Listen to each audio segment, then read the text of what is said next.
Chers amis, bonjour. Aujourd'hui, on va parler de Rosh Hashanah. C'est dans quelques jours. C'est un jour tellement important, tellement décisif. Et c'est sûr que on doit avoir de la crainte, puisque c'est la même façon que dans le corps humain, c'est la tête qui dirige tout. Ce jour de Rosh Hashanah, c'est lui qui dirige toute l'année. Il inclut toute l'année, il commande toute l'année. Et ce jour-là, c'est le jour où on répare la foi en Dieu. La foi en Dieu qui est tellement précieuse, tellement indispensable. On ne peut pas vivre sans la foi. La foi en Dieu, c'est comme la respiration. C'est comme l'oxygène qu'on respire. La foi en Dieu doit nous accompagner à tous les moments de notre vie et elle doit être forte, elle doit être complète. Et à chaque moment, jusqu'à la fin de la vie, jusqu'à même après la vie, il faut garder la foi en Dieu. Et comment acquérir cette foi? Rabbi Nachman dit que quand on parle de la foi, alors on acquiert la foi. C'est vrai. Mais la foi n'est possible que quand elle est accompagnée, quand elle n'est pas accompagnée de compréhension. Si on parle de compréhension, on n'est plus dans le domaine de la foi. Donc on est obligé de faire de la place.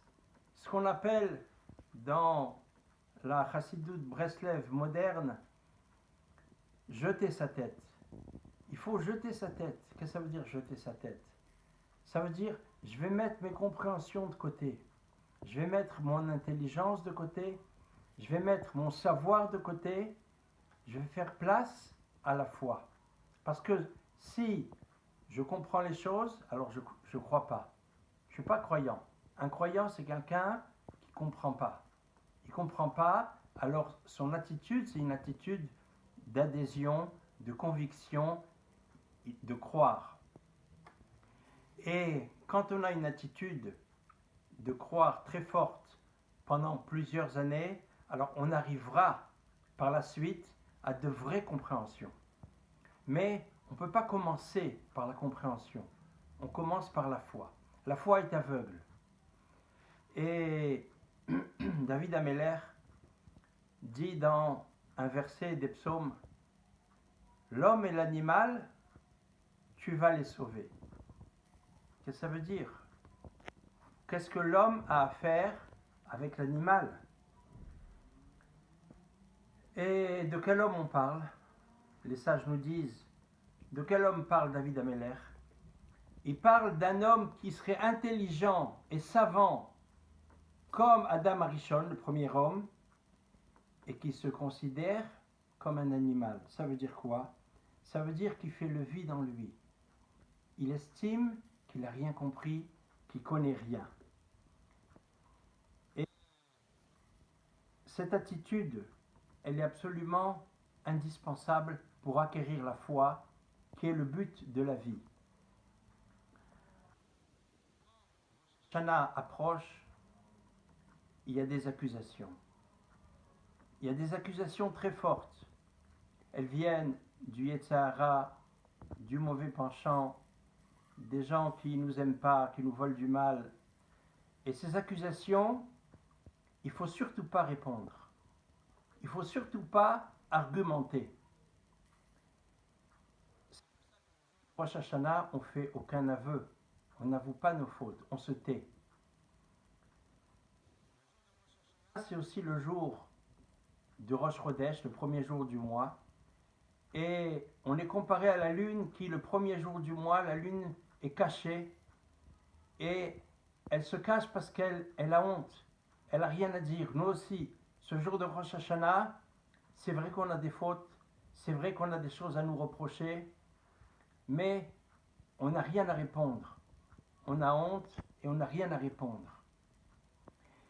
Et cette attitude de ne rien répondre, c'est possible que quand on dit je ne sais rien.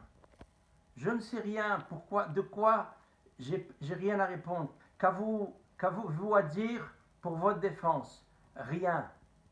J'ai à dire que je suis croyant. Je suis croyant, ça veut dire que je ne comprends rien. On va imaginer un juge qui accuse quelqu'un d'avoir comploté avec une grande intelligence et d'avoir fait vraiment du mal, des grandes combines. Et on va tirer le rideau, on va voir qui est l'accusé. Et l'accusé, c'est un enfant de 4 ans. C'est un enfant de 5 ans. Et toute la salle se met à rire. Mais un enfant de 4 ans, de 5 ans, il est absolument innocent. Donc, contre qui a parlé le juge? C'est pareil.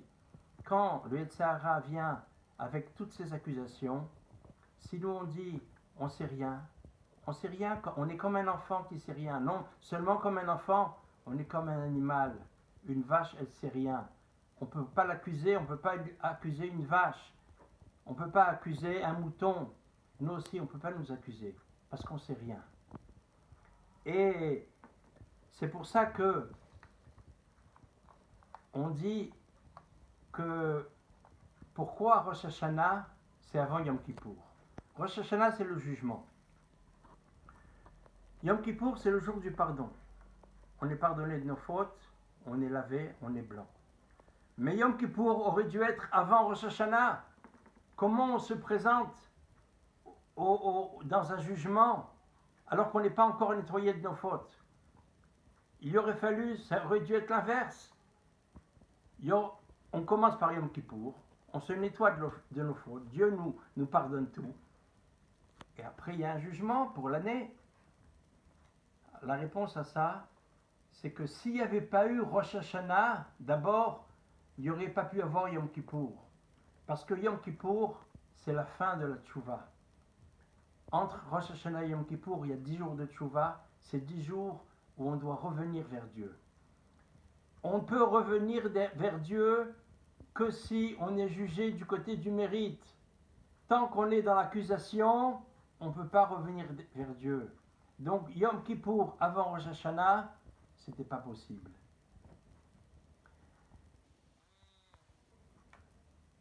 David Amelech nous dit de Dieu le matin et la foi en Dieu dans la nuit. Pourquoi la foi dans la nuit? Parce que